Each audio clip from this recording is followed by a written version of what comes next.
આરોગ્ય મંત્રી શ્રીના વરદ હસ્તે ગાંધીનગરના કુડાસણ ખાતે અત્યંત આધુનિક વાછાણી સ્પેશિયાલિટી હોસ્પિટલનો રવિવારે શુભારંભ થશે।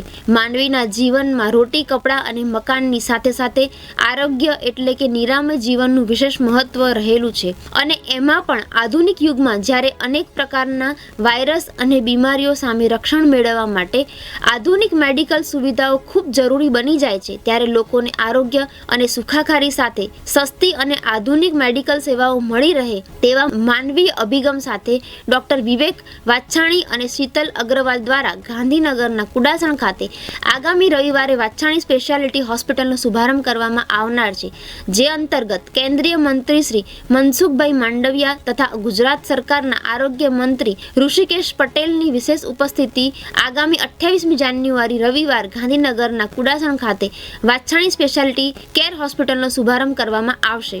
જે સંદર્ભે વાછાણી સ્પેશિયાલિટી હોસ્પિટલના ડોક્ટર વિવેક વાછાણી તથા શીતલ અગ્રવાલ વાછાણી દ્વારા પ્રેસ કોન્ફરન્સ યોજીને પોતાની હોસ્પિટલ ખાતે ઉપલબ્ધ વિવિધ મેડિકલ સેવાઓ તેમજ મેડિકલ સ્ટાફ વિશે વિસ્તૃત માહિતી આપવામાં આવશે। ડોક્ટર વિવેક વાછાણીએ વધુમાં જણાવ્યું હતું કે આ પ્રસંગે ગાંધીનગર ઉત્તરના ધારાસભ્ય રીટાબેન પટેલ, ગાંધીનગર દક્ષિણના ધારાસભ્ય અલ્પેશભાઈ ઠાકોર, ગાંધીનગર મહાનગરપાલિકાના mayor Hiteshbhai Makwana, deputy mayor Premalsinh goal, standing committee chairman Shri Jasubhai Patel સહિતના મહાનુભાવ ઉપસ્થિત રહેનાર છે।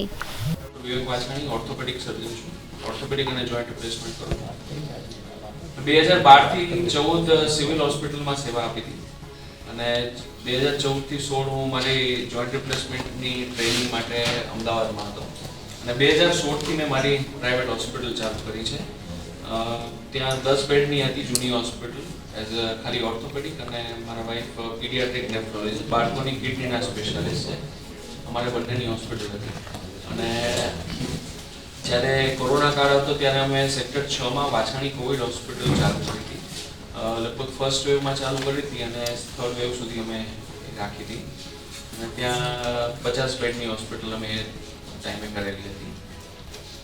એ પછી અમે આ 2021માં અમે આ જગ્યા રાખી અને અહીંયાનું કન્સ્ટ્રક્શન ચાલુ કર્યું અને અમારું એક વિઝન હતું કે ગાંધીનગરમાં નેબરહુડ હોસ્પિટલ ચાલુ કરીએ। નેબરહુડ મતલબ કે જે આસપાસના લોકોને, આસપાસની સોસાયટીને કેટર કરે। એટલે અમે આ અમારો ડ્રીમ પ્રોજેક્ટ છે।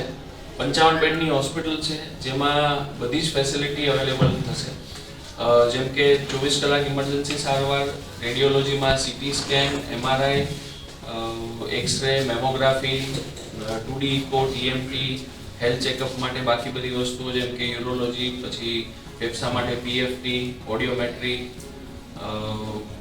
મગજના ડૉક્ટર માટે EEG, EMG, NCV અને ફિઝિયોથેરાપી, ઇનહાઉસ લેબોરેટરી, 24 કલાક ફાર્મસી, પ્લસ અમારે અહીંયા અલગ અલગ બીજી ફેસિલિટી અને રૂમ્સ અમે અલગ અલગ કરેલા છે, જેમ કે ડાયાલિસિસ, કિમોથેરાપી માટેની વ્યવસ્થા, day care surgery, day care procedure માટેની વ્યવસ્થા, મેડિકલ ICU અલગ છે, સર્જિકલ ICU અલગ છે, પીડિયાટ્રિક ICU અલગ છે, પ્લસ અમારે રૂમની બી અલગ અલગ કેટેગરી અમે રાખી છે।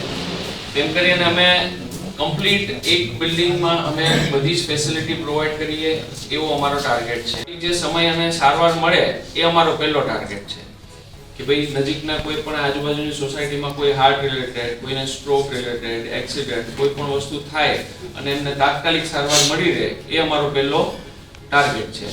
પ્લસ અમારો ટાર્ગેટમાં પ્રીમિયમ અમે સર્વિસ આપી શકીએ ઇકોનોમિક રેટ પર અને કોઈ પણ ગરીબ આવે છે તો એમને અમે રાહત દરે સેવા આપી શકીએ એ અમારો ટાર્ગેટ છે। પ્લસ અમે ઇન ફ્યુચર જે લોકો પેરીફેરીમાંથી સારી સેવા લેવા માટે જેમને દૂર સુધી આવવું પડે છે એ અમે ભવિષ્યમાં 5-7 વર્ષે અલગ અલગ જગ્યાએ બીજી 50 થી 100 બેડની હોસ્પિટલો ચાલુ કરી અને એમને ત્યાં સારી સગવડતા અને સારવાર મળી રહે એવો કરવાનો અમારો ટાર્ગેટ છે, ફ્યુચરનો પ્લાન છે। 9 ટોટલ, પછી એક ડિલક્સ છે,